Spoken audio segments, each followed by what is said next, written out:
Bom, boa noite. É um privilégio muito grande poder estar aqui, um privilégio muito grande poder falar para uma plateia tão jovem, né? E na esperança de que o verdadeiro evangelho continue enquanto tudo passa, né? Muito bom mesmo ter esse momento para refletir a respeito dessas coisas, né? Só vou tomar a liberdade e ter a ousadia de corrigir o que o irmão falou aqui na frente, né?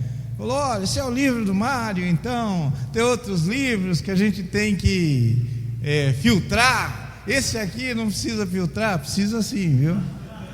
Pode filtrar, que eu mesmo leio filtrando o que eu mesmo escrevi, tá? É necessário fazer fora das escrituras. Toda e qualquer literatura tem que ser filtrada através dela, para saber, como os bereanos fizeram, se de fato, né, a expressão do autor traduz o que a palavra de Deus diz. Ela é o único livro, né, que nós não precisamos filtrar. Então filtra tudo, né? Reflita tudo sob a luz da palavra de Deus, né? E certamente vai ser uma bênção. Agora, por que eu também peguei esse gancho, né? Justamente para introduzir o nosso tema de hoje. Você que está sentado aí, você foi convidado para vir, ou você já faz parte da comunhão, do trabalho que funciona aqui? Eu vou te fazer uma pergunta.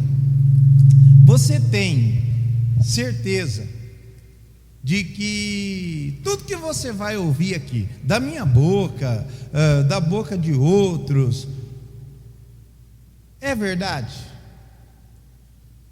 Como é que você pode saber que a sua igreja, a igreja que você frequenta, o grupo que você faz parte, é melhor do que o do R.R. Soares, ou do Valdemiro Santiago, ou da Batista, ou da Presbiteriana? Se tem uma coisa que não falta hoje em dia, é opção e placa de igrejas. Se tem algo que não falta hoje em dia, é apresentações religiosas para todo tipo, todo gosto de pessoas. E no mar de toda essa confusão, no meio de tudo isso daí, como realmente saber se você está no lugar onde realmente está sendo pregada a palavra de Deus, na sua pureza, na sua sinceridade? Como saber?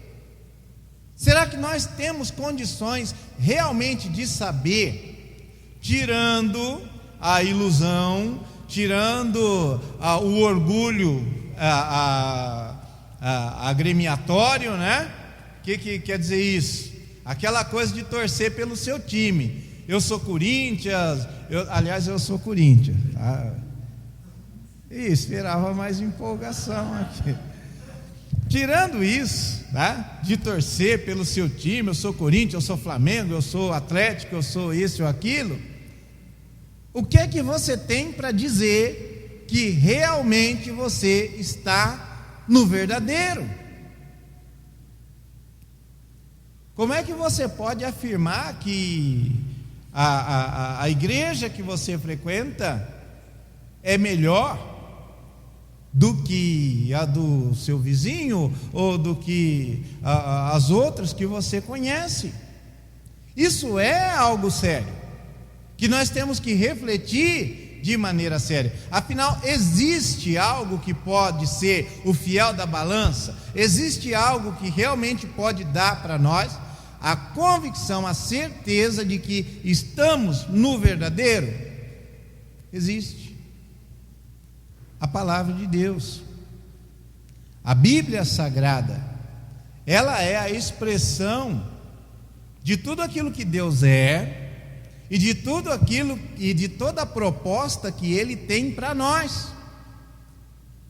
Então, seja o meu livro, seja a minha igreja, seja qualquer pensamento filosófico, tudo deve ser analisado, tudo deve ser levado ao crivo da palavra de Deus.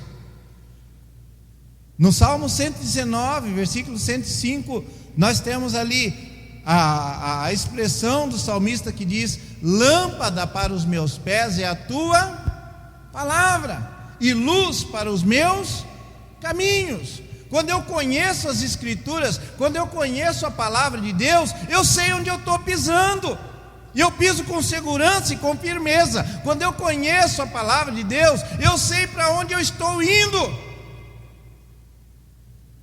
e eu tenho convicção e firmeza de que aquela realmente é a direção correta. Não porque alguém disse, não porque um grupo ou uma agremiação qualquer fez a minha cabeça, mas porque eu sei em quem eu tenho crido.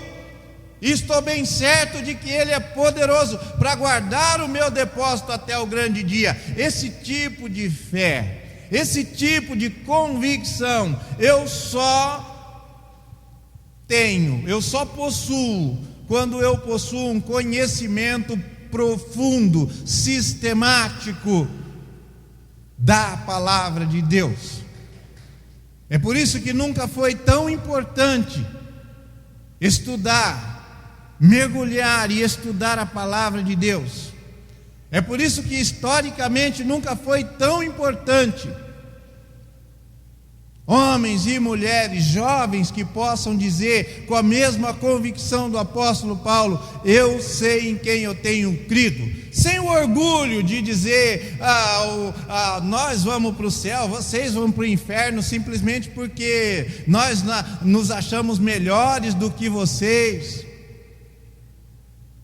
Sem aquela coisa de nós contra os outros, de esquerda contra direita, de direita contra esquerda, de arminianismo contra calvinismo. O mundo está dividido e faccioso, e não precisa de mais dessas coisas,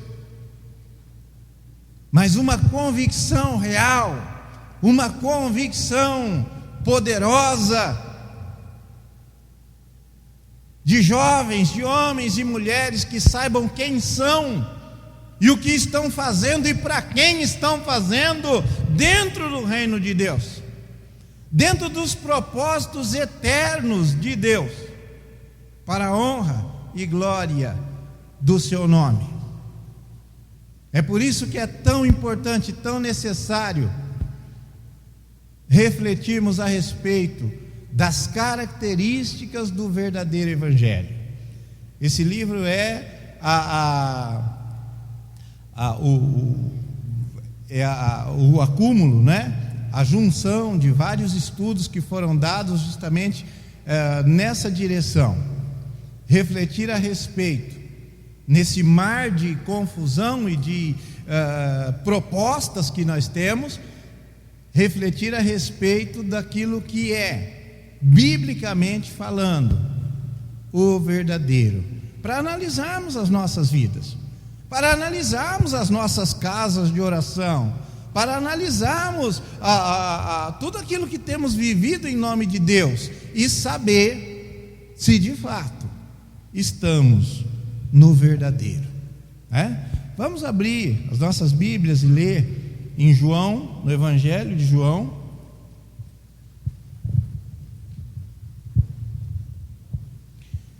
capítulo 16, e vamos ler aqui do versículos 8 ao 18. Evangelho de João, capítulo 16, do versículo 8 ao 18.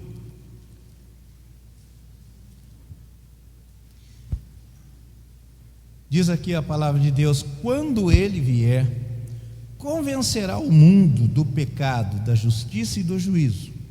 Do pecado, porque não creem em mim. Da justiça, porque vou para o Pai e não me vereis mais.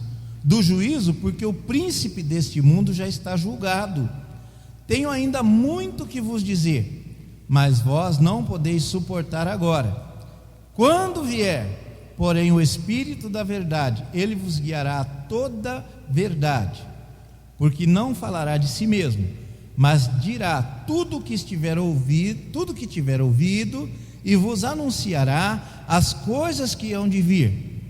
Ele me glorificará, há de receber do que é meu, e vô-lo há de anunciar. Tudo quanto o Pai tem é meu. Por isso é que vos disse que há de receber do que é meu, e vô-lo há de anunciar. Um pouco e não mais me vereis, outra vez um pouco e ver-me-eis. Em alguns dos seus discípulos disseram uns aos outros: que vem a ser isto que nos diz? Um pouco e não mais me vereis, e outra vez um pouco e ver-me-eis. Vou para o Pai? Diziam, pois, quem que vem a ser esse um pouco?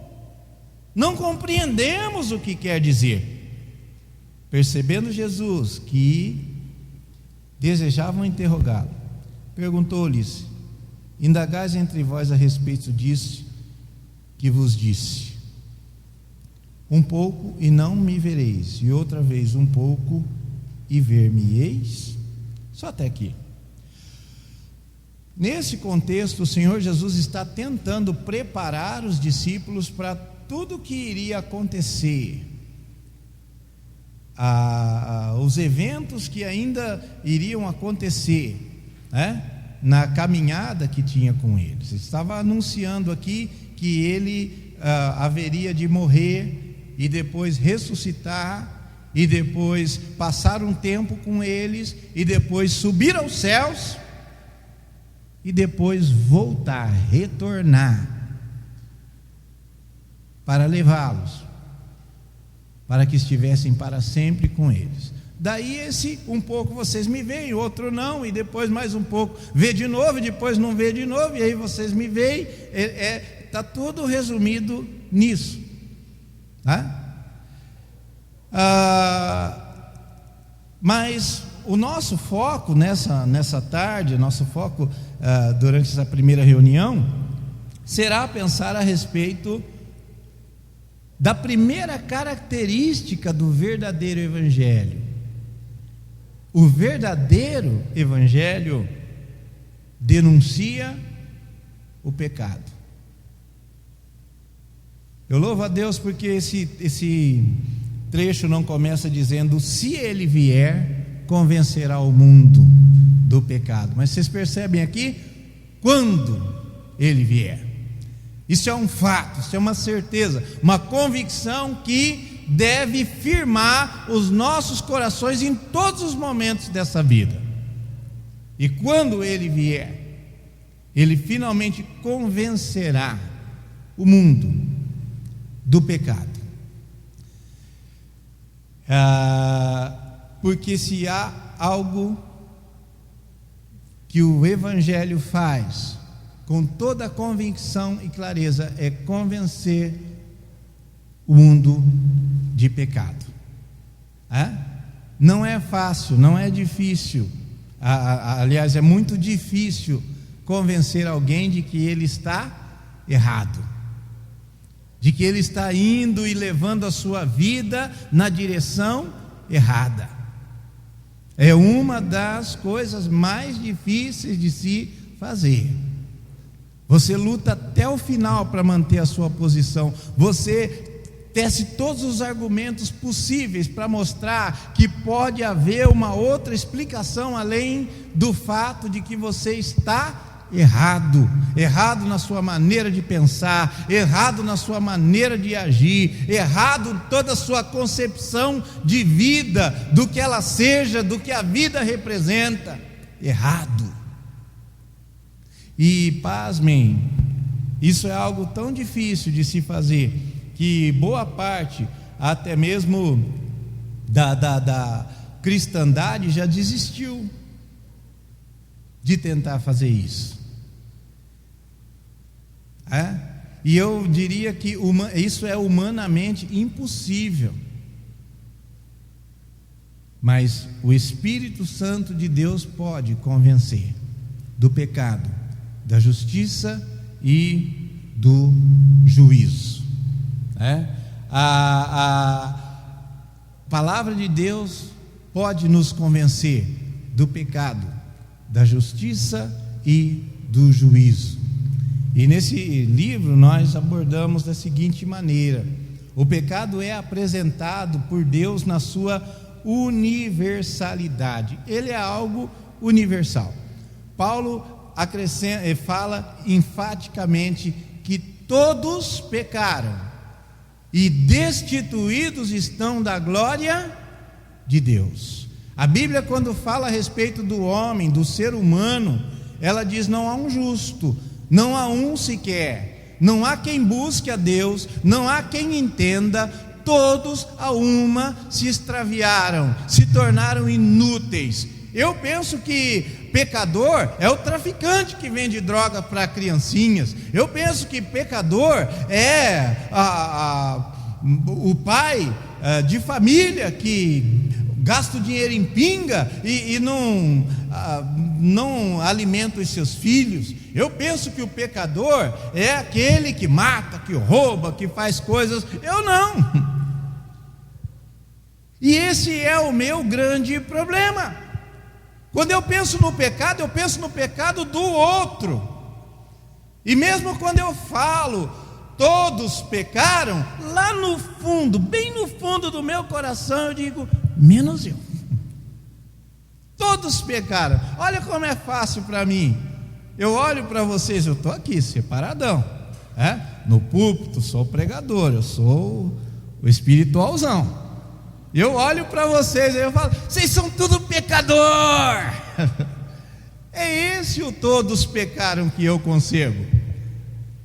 Todos falando do mundo: esse mundo está perdido, nossa, onde é que vai parar? O que é isso? É fácil, é gostoso até falar do pecado dos outros, olhar para os outros e julgar os outros.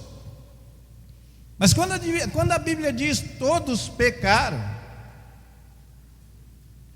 Deus está olhando, e Ele sim, é o único separado de tudo e de todos, que não faz parte do mundo da criatura, mas é o Criador,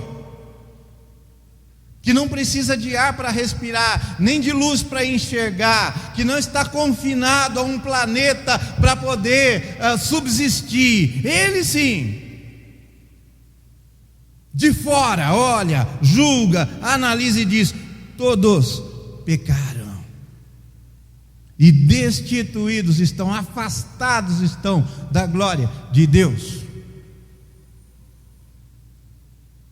Todos, indistintamente. E eu não terei discernimento a respeito, eu não terei convicção real de pecado, se eu não me entender como um entre todos. Todos pecaram, eu pequei, estou destituído, afastado da glória de Deus. Por mais que eu trabalhe as minhas glórias pessoais, eu sou bonitão, eu sou fortão, eu sou mais inteligente, eu sou a menina mais popular, eu sou, nós temos as nossas glórias pessoais. Eu tenho dinheiro, eu moro num bairro chique, eu tenho, essas coisas me dão uma glória. Mas o problema é que eu fui afastado da glória de Deus. Estou destituído da glória de Deus por causa do meu pecado. E enquanto eu não entendo isso, enquanto eu não reconheço a minha condição natural, eu não precisei matar ninguém, Eu não precisei fazer algo, sabe, terrível, que só pessoas terríveis fazem para ser um pecador. Eu nasci nessa condição.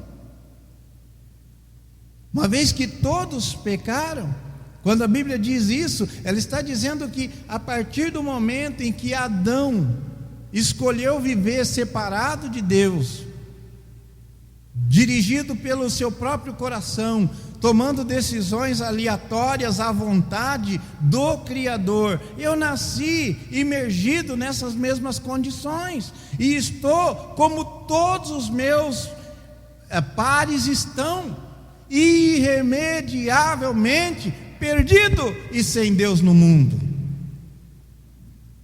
E salvação consiste em entender isso. E justificação consiste em entender isso. E deixar de insistir nos meus caminhos e nos meus propósitos, e começar a entender através de Cristo Jesus os caminhos de Deus e os propósitos que Deus tem para a minha vida. Nisso há salvação e vida eterna. Então, se o pecado realmente é algo universal, eu não posso me excluir. Não há uma condição onde o pecado não me atinja. E eu tenho que bater no peito junto com todos os meus irmãos e dizer: miserável homem que sou. Certa vez, um grande escritor, filósofo, pensador, enfim, um homem fantástico, chamado Chesterton, recebeu do governo da Inglaterra, da rainha da Inglaterra, a seguinte proposta para fazer uma dissertação: o que há de errado com o mundo? Sabe aquela coisa da Globo? Que país você quer viver? Lembram disso? Acho que era algo assim, né? O Brasil que eu quero, o Brasil que eu conheço. Fizeram um monte de reportagem, cada um falou uma coisa, no final acho que fizeram tudo o contrário, porque, né? Mas era mais ou menos isso daí, né? E a proposta era falar sobre o que havia de errado com o mundo. E entre tantas dissertações de tantos homens célebres que escreveram para o jornal The London para dar a sua opinião, Chesterton escreveu claramente a mais sucinta de todas. Ele escreveu o seguinte: prezados senhores, eu, atenciosamente, Chesterton. Ou seja, o que há de errado com o mundo? Eu. E o apóstolo Paulo chega à mesma conclusão, refletindo a respeito dos pecados da humanidade. Ele diz: eu sou o principal. Eu sou o principal. E eu pergunto para você: qual foi a última vez que você saiu de uma discussão com seu pai, com a sua mãe, com seu amigo, com o professor da escola? Qual foi a última vez que você saiu de uma discussão certo de que você estava errado, convicto de que você realmente estava errado?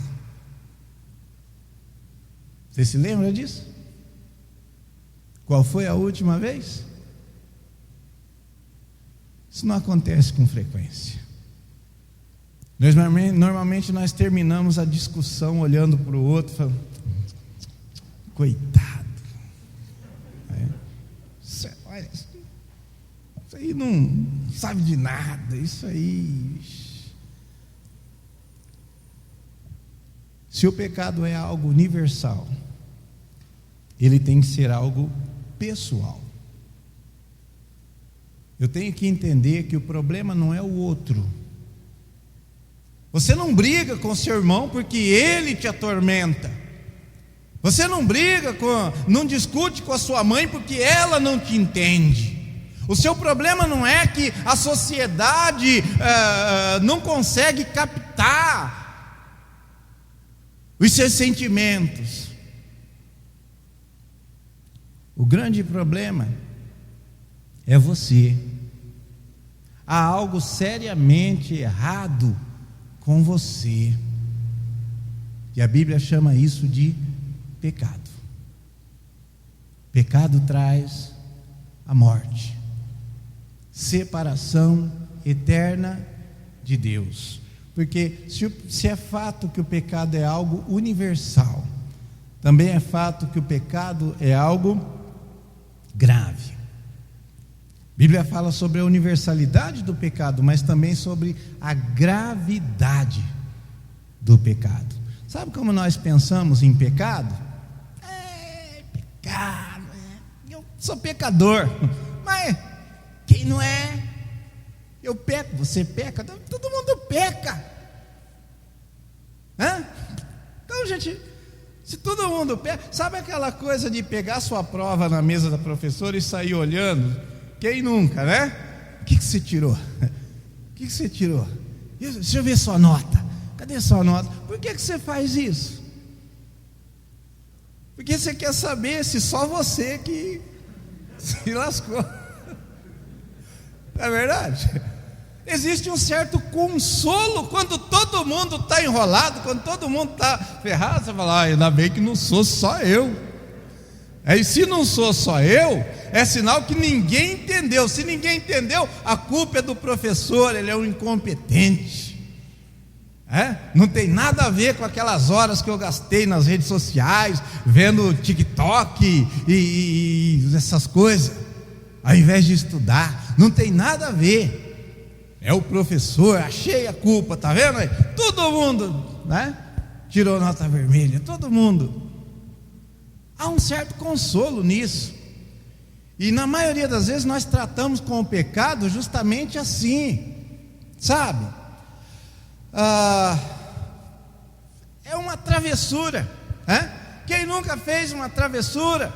Quem nunca faz, apronta, alguma coisa escondido do pai, da mãe e tal, quem nunca? E nós temos uma concepção errada por causa do pecado, do Deus também que julga e pune o pecado.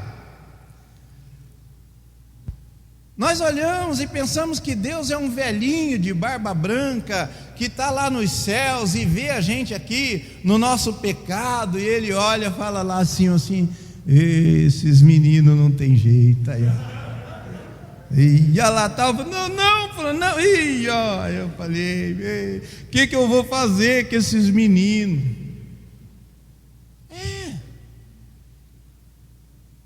Nós temos essa concepção a respeito do pecado. Mas quando nós começamos a entender o que a Bíblia diz a respeito do pecado,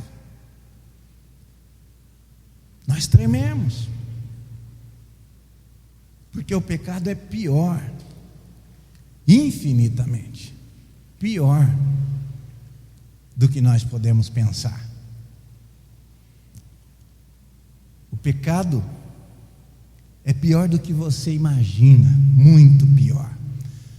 A Bíblia fala a respeito do Senhor Jesus, e no seu ministério aqui, as pessoas vinham aos montes para serem curadas das suas enfermidades. E ele estava numa casa pregando, a casa lotou, estava tudo tomado, e 4 amigos trouxeram um homem que precisava ser curado da sua paralisia. E como não podiam ter acesso ao Senhor, eles abriram o teto daquela casa e desceram aquele homem por cordas até a presença do Senhor Jesus. E depois de todo aquele sacrifício para ver o homem andando e curado, porque eles sabiam que o Senhor tinha poder para isso, o Senhor simplesmente olha para aquele homem, se compadece seriamente dele e diz: seus pecados estão perdoados. Eu fico imaginando aqueles 4, que todo esse trabalho, para isso, só isso. E alguns olhando quem que esse homem pensa que é para perdoar pecados? Só Deus pode perdoar pecados. E como o Senhor Jesus sabia o que se passava em cada um dos seus corações, Ele propôs essa questão: o que é mais fácil dizer para esse homem? Os seus pecados estão perdoados, ou levanta, toma o teu leito e anda? Mas está bom, para que vocês saibam que o Filho do Homem tem sim poder para perdoar pecados. Ele virou para aquele homem e disse: levanta, toma o teu leito e anda. E imediatamente aquele homem levantou, tomou o seu leito e saiu firmado nas suas próprias pernas. E eles glorificavam a Deus. Mas a pergunta não foi respondida. Com uma só palavra: haja luz, ouvi. E o Senhor trouxe tudo à existência. Com uma só palavra, aquele homem se levantou e andou. Com uma só palavra. Mas para que realmente os seus pecados pudessem ser perdoados, o Senhor Jesus Cristo sabia: uma palavra, uma ordenança,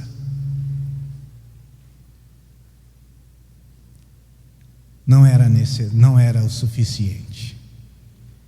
Ele haveria de entregar a sua alma na morte. Ele haveria de se deixar pregar ali na cruz central do Calvário e morrer, porque o salário do pecado é a morte. Então, depois da morte de Cristo, essa pergunta pode ser sim respondida satisfatoriamente. O que é mais fácil? Uma ordem: levanta e anda. E ele fez um milagre que atestava o poder do Messias sobre tudo e sobre todos. Mas para tratar com o meu pecado, para tratar com o seu pecado, ele teve que entregar a sua alma na morte. Porque também Cristo morreu uma única vez pelos pecados, o justo pelos injustos, para conduzir-vos a Deus. Morto sim na carne, mas vivificado em espírito. O pecado é pior do que você imagina. O pecado escraviza, sem exceção. Sabe aquela coisa de: não, é só numa baladinha, é só para curtir. Ninguém quer cair na Cracolândia, ninguém quer perder a sua vida com uma overdose. É só para curtir. Se eu achar que está estranho, se eu achar que está me prejudicando, eu paro. Todo mundo faz isso. Na faculdade é normal, no bairro onde eu moro é normal. Curtir um barato e fazer a cabeça, e se deixar levar numa brisa, é algo que isso aí faz parte de ser jovem, né? Ser jovem, curtir. Mas aí, quando eu finalmente achar que eu tenho que tomar juízo, como se eu pudesse controlar e determinar até onde isso vai parar, porque sim, eu tenho essa ilusão. O dia que eu quiser, eu paro. Outro dia mesmo falei para um amigo: né, esse negócio de viciar em café é besteira, eu tomo todo dia e não viciei ainda. Essa é a nossa ilusão. Mas a Bíblia diz que quem comete pecado é escravo do pecado. E o mundo está caído aos pés da pornografia, que através da internet se alastrou a ponto de ser hoje considerado o maior dano. Nem a pandemia, do Covid-19 trouxe tanto prejuízo quanto a pornografia para o mundo corporativo, onde milhões de dólares estão sendo perdidos. Sabe por quê? Porque eles tratam lá como questão de saúde, e executivos não conseguem mais trabalhar, ligam o seu computador e não conseguem desenvolver, trabalhar. E isso desde o CEO de grandes empresas até os office boys. Prejuízos astronômicos de bilhões de dólares por ano, no trabalho que deixa de ser feito e no investimento que tem que ser feito em tratamento, de clínicas para recuperar pessoas que se deixaram vencer pelo pecado. E eu não estou falando das drogas ilícitas como crack e anfetaminas e um mar de pessoas que são escravizadas por um estilo de vida pecaminoso. E sabe como tudo isso começou? Com uma brincadeirinha, uma curtição. Não é algo que vai me afetar a ponto de eu me tornar um cracudo lá na sarjeta. Não.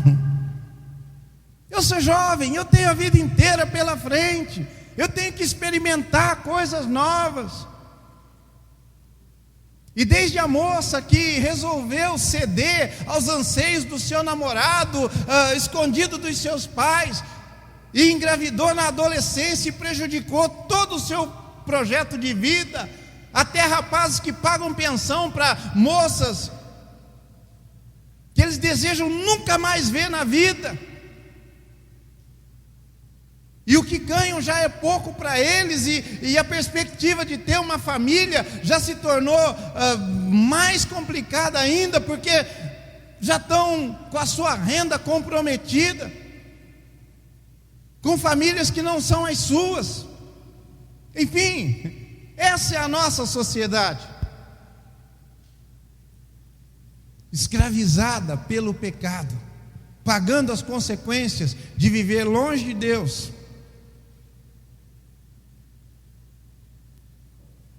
Simplesmente corroborando o que a Bíblia diz: quem comete pecado é escravo. Perde a capacidade de gerir a sua própria vida. Uma mentirinha aqui e um mentiroso compulsivo amanhã. É assim que começa. Mas a palavra de Deus diz que há em Cristo Jesus salvação para tudo isso. O pecado condena.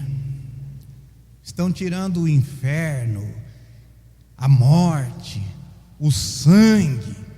Essas são palavras que estão saindo do vocabulário da maioria dos pastores que desejam ver igrejas lotadas. Jesus te ama, você é a coisa linda de Deus. Olha o que Deus fez, tudo que Deus fez, Ele fez por você, porque você é a pessoa mais importante do mundo. E em cultos e reuniões que são propostas de entretenimento, as pessoas vão, cantam, pulam, saem de lá suadas, com a alma leve, depois de ter ouvido uma mensagem agradável, boa, que confirma que elas são tudo que elas realmente acham que são: maravilhosas, empoderadas. E voltam ávidas para o próximo culto para ouvir mais de si mesmas e de quanto são importantes. Tudo isso porque há caminho que ao homem parece direito, mas no fim dão em caminhos de morte, porque o salário do pecado é a morte. Estão morrendo felizes, mas estão morrendo, porque falta-lhes homens, pessoas honestas o suficiente, que as amem o suficiente para falar para cada uma delas, não o que elas querem ouvir nas igrejas, mas o que elas precisam desesperadamente ouvir. Há algo sério, há algo muito errado com você, que precisa ser corrigido pela palavra de Deus e pelo Espírito Santo de Deus. Se há uma característica do verdadeiro evangelho, é que ele denuncia o pecado. E por que ele faz isso? Porque Deus te ama e quer que você seja alertado enquanto ainda há tempo de voltar atrás. No nosso próximo encontro, nós vamos continuar falando a respeito da segunda característica do verdadeiro evangelho. Mas põe isso em mente. Qualquer discurso, qualquer palavra, qualquer mensagem que não denuncie com veemência a universalidade, a gravidade do pecado, não é, nunca foi, nem jamais será o verdadeiro evangelho. Amém.